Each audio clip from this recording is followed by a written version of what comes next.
ওমরে ফারুক রাদিয়াল্লাহু তাআলা আনহুর জীবনী থেকে। উনি ছিলেন ন্যায়পরায়ণ শাসক।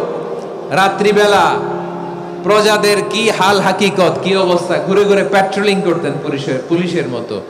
তো সারা রাত প্যাট্রোলিং করে সারা রাত তিনি ঘুরেছেন কার কি অবস্থা দেখে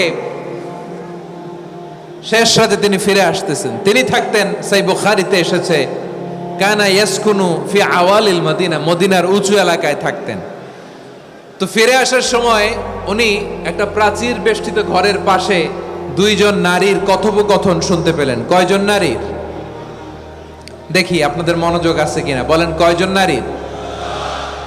একজন বৃদ্ধা, একজন যুবতী। উনি কান লাগিয়ে শুনতে পাচ্ছেন। বৃদ্ধা মা, ওমরে ফারুক কাউকে দেখতে পাচ্ছেন না, শুনতে পাচ্ছেন। বৃদ্ধা মা তার যুবতী মেয়েকে বলে, এই তাড়াতাড়ি ওটের দুধ দহন করে ওটের দুধের সাথে পানি মিশাও, তাইলে কালকে বাজারে মদিনায় বেশি দামে বিক্রি করা যাবে, লাভ হবে অনেক। বৃদ্ধা মহিলা এটা বললেন। যুবতী মেয়ে উত্তরে বলে, মা আপনি জানেন না আমিরুল মুমিনিন খলিফাতুল মুসলিমিন ওমরে ফারুক দুধে পানি মিশানোকে দণ্ডনীয় অপরাধ বলে ঘোষণা দিয়েছে, জানেন না? এবার বৃদ্ধা মহিলা বলে, আরে পাগলি, এই ভোর রাতে আমিরুল মুমিনিন ওমরে ফারুক আসবে কোত্থেকে? উনি আসবে কোত্থেকে? ওনার পাইক পেয়াদা সিকিউরিটি আসবে কোত্থেকে? কেউ দেখবে না। আরে কেউ দেখবে না, তাড়াতাড়ি দুধের সাথে পানি মেশাও। এই কথা যখন মা বলেছে, যুবতী মেয়েটা চমৎকার একটা উত্তর দিয়েছে। তিনি বলেছিলেন, ইয়া উম্মি, ও আমার মা, লাউলা রাআ উমর লা রাআ রব্ব উমর। ও আমার প্রিয়তমা মা, আপনি ঠিকই বলেছেন, গভীর রাতে ওটের দুধে পানি মিশালে ওমর দেখবে না, কিন্তু মা খেয়াল রাখবেন, ওমর যদি নাও দেখে, ওমরের রব কিন্তু দেখে। চিল্লায় বলেন ঠিক কিনা? দিস ইজ কল্ড তাকওয়া। লাউলা রাআ উমরু লা রাআ রব্ব উমর। ওমর দেখে না, কিন্তু ওমরের রব দেখে। চিল্লায় বলেন ঠিক কিনা? এজন্য রব্বুল আলামিন বলেন, লা তুদরিকুহুল আবসার ওয়া হুয়া ইউদরিকুল আবসার ওয়া হুয়াল লাতীফুল খাবীর। তিনি এমন সত্তা, দুনিয়ার কোনো চোখ তাকে দেখে না, কিন্তু দুনিয়ার সবগুলো চোখকে, সব মানুষের অ্যাক্টিভিটিসকে, আরশের উপর থেকে সব কিছু মুহূর্তে মুহূর্তে দেখতে পান কে? তাহলে তাকওয়া কারে বলে বুঝতে পারছেন? দুনিয়াতে সাবধানে চলার নাম তাকওয়া। কেউ দেখে না, কিন্তু আল্লাহ দেখে। এই সেন্স, এই জবাবদিহিতার ভয়, দ্য সেন্স অফ অ্যাকাউন্টেবিলিটি, এই সেন্স নিজের মধ্যে গ্রো করার নাম হচ্ছে তাকওয়া। আপনি লুকিয়ে লুকিয়ে ঘরের ভেতরে অন্যায় করেছেন, পাপ করেছেন, আপনার বাবা দেখে নাই, মা দেখে নাই, স্ত্রী দেখে নাই, কিন্তু দেখেছে কে? আল্লাহর চোখ ফাঁকি দেয়া যায়? আচ্ছা বুঝে থাকলে বলেন তো, সিসি ক্যামেরার চোখ ফাঁকি দেয়া যায় কি যায় না? পুলিশের চোখ, র্যাবের চোখ, বিমানবন্দরে কাস্টমস অফিসারের চোখ, কিন্তু আমার আল্লাহর চোখ? সবাই বলেন, আল্লাহর চোখ ফাঁকি দেয়া যায়? এই সেন্সটা নিয়ে আসা নিজের মধ্যে, আমি what ever I do, Allah is watching me. যাই করি আল্লাহ দেখে। লাআল্লাকুম তাত্তাকুন। রমাদানের রোজা, ইফতারি, সিয়াম, ইবাদত, সব কিছুর মধ্য দিয়ে আপনাকে খেয়াল করতে হবে যে লাআল্লাকুম তাত্তাকুন, এই স্ট্যান্ডার্ড এটা অ্যাচিভ হচ্ছে কিনা আমাদের, যাতে করে তোমরা মুত্তাকি হতে পারো, আল্লাহ ভীরু হতে পারো। তাকওয়া, এটা হচ্ছে the essence of Islam. What is তাকওয়া? তাকওয়া মানে কি? তাকওয়ার সংজ্ঞা অনেকে অনেক ভাবে দিয়েছেন। আমি সরাসরি সাহাবাদের কাছ থেকে একটা সংজ্ঞা আপনাদের শোনাচ্ছি। ওমরে ফারুক রাদিয়াল্লাহু তাআলা আনহু উবাই ইবনে কাব রাদিয়াল্লাহু তাআলা আনহুকে জিজ্ঞেস করেছিলেন, ইয়া উবাই মা হুয়া তাকওয়া? হে উবাই, তাকওয়া কি? তাকওয়া কাকে বলে? উবাই ইবনে কাব তিনি প্রশ্নের উত্তর না দিয়ে উনিও আবার প্রশ্ন ছুড়লেন। তিনি বললেন, ইয়া আমিরুল মুমিনিন, আমা সালাকতা তরিকান যা শাউক? আপনি কি কাঁটাযুক্ত রাস্তা দিয়ে মরুভূমিতে কখনো হেঁটেছেন, যে রাস্তার চারদিকে ক্যাকটাস, গুলমলতার কাঁটা, হেঁটেছেন? ওমরে ফারুক বললেন, নাম, হেঁটেছি। বালা, হেঁটেছি।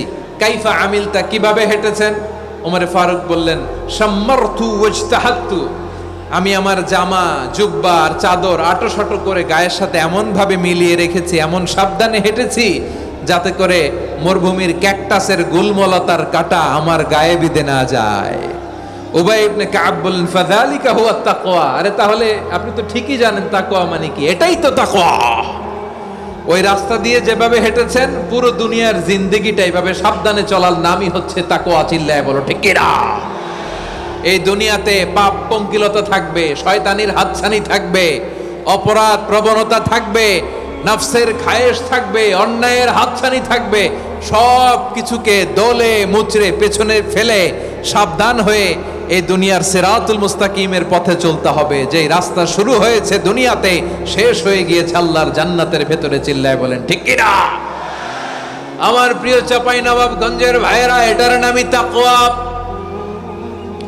উবাই ইবনে কাব বললেন, ও আমিরুল মুমিনিন, ওই কাঁটাযুক্ত গুলমলতার রাস্তার মধ্যে ঠিক যেমনি সাবধান হয়ে আপনি হেঁটেছেন, এই দুনিয়ার বুকে ওই সাবধান হয়ে চলার নাম হলো তাকওয়া।